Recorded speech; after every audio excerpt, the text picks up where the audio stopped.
Okay, when we go to add and subtract our complex numbers, you're just going to act like the I is a variable similar to x. So just pretend it's 2x minus the quantity 3 plus x minus the quantity 2 minus 3x. So don't treat it any differently. So, geez, way back beginning of this year, we talked about when there's a minus sign in front of parentheses, you distribute that minus sign to everything after the parenthesis. So what we're going to do here is we're going to leave this as a 2i. We're going to take this and distribute that in, so it becomes a negative 3 and then a negative I. And we're going to take this negative sign and distribute that in, which becomes a negative 2 and now a positive 3i. And now what you're going to do is you're just going to add up all your like terms. But remember that when we write our final answer, we want to write it in this form. Okay, the I part of it is at the end. So let's talk about the other parts. Here's a negative 3 and a negative 2. So combine those and you'll get negative 5. Now we're going to look at all the I components. We have positive 2i, negative 1i, and positive 3i. All right, so 2i, take away I, gives me 1i. Oh, that's kind of funny, 1i. Plus 3i. So 1i plus 3i will give me 4i, a positive 4i.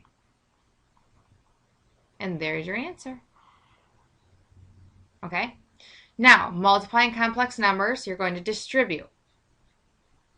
Now, the squares sometimes throws people off. So remember, it's 3 minus 4i times itself, 3 minus 4i. So we're going to take this 3 and we're going to distribute it to everything in the second set of parentheses. So we're going to go 3 times 3, which is 9, and then 3 times negative 4i, which is negative 12i. Now we're done distributing that 3. Now we're going to take this negative 4i and distribute it to everything in this second set of parentheses. So multiply here, and you get negative 12i again. Negative 4i times negative 4i, well, negative 4 times negative 4 is positive 16. And then I times I, don't forget, is I squared. All right, so now we have these like terms in the middle. So we have 9. Combine those, we get negative 24i, and we have a plus 16i squared. Now in the previous video, though, you were told that I squared is going to equal negative 1. That's something you need to remember. So down here, where it's positive 16 times I squared is really a negative 1, I'm going to put this in. So 16 times negative 1 actually gives me a negative 16 at the end here. And now we're almost done. Now I have like terms here. So 9 take away 16 is negative 7. And then that negative 24i goes at the end.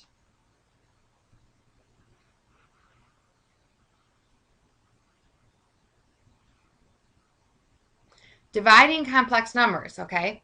Well, I have 2 examples because they're 2 different cases. So if it's a binomial, which means what you're dividing by is a binomial. So take a look at this.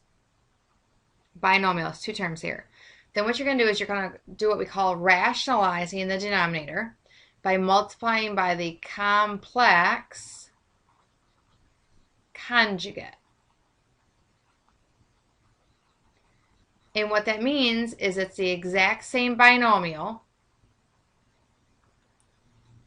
and there's a different sign in between.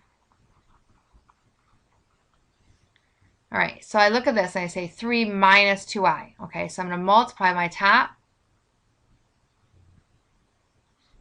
and my bottom by the exact same thing. But because there's a minus sign right here, I'm going to make it a plus. That's the only thing you got to remember. Okay, and why we do this, okay, there's a reason for everything we do here. We multiply by this opposite sign so that when I go through and I distribute everything, there will be absolutely no i's whatsoever in the denominator. All right, let's go through and do the numerator now.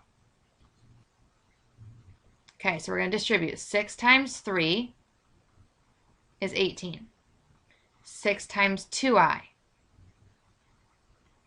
is 12i. Okay, 5i times 3 is 15i. 5i times 2i is 10i squared. Okay, let's distribute in the bottom. 3 times 3, 9. 3 times 2i. Okay, and let's distribute here.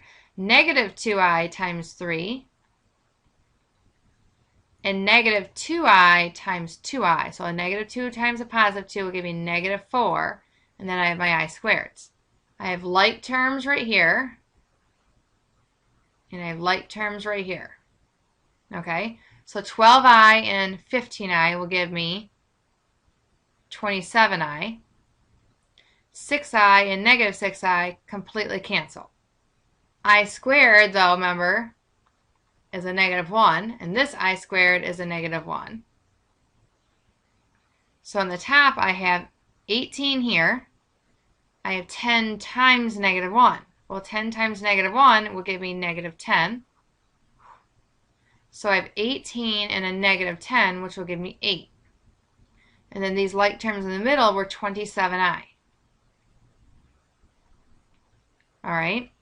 Down here, I have a negative 4 times a negative 1, which will give me plus 4 here. So 9 plus 4 is 13. And then in the middle, remember, they canceled out. And so that's my final answer. Now, I want to talk about this for a second because I know it's going to come up on your exam. Sometimes what they're going to do is they're going to separate it. So if you look, this whole numerator is all being divided by 13. It's the same thing as if I wrote 8 divided by 13 plus 27i divided by 13. You have to realize that those are identical. What if your denominator is not a binomial? For example, right here. Then all you're going to do is multiply by I. And I know some books say to multiply by 5i or negative 5i. Technically, the only thing that's wrong with that is that there's an I down there. So all you really need to do is multiply by I. Let's make it easy on ourselves, okay? Okay, so this is a binomial, so put parentheses around it, and you're going to distribute. 2 times I is 2i. I times I is I squared. Okay, 5i times I is 5i squared. I squared, remember, is a negative 1.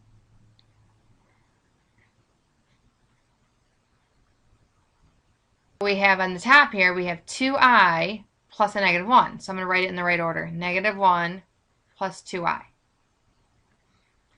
On the bottom, I have 5 times negative 1, which is negative 5. Okay, so there's my answer.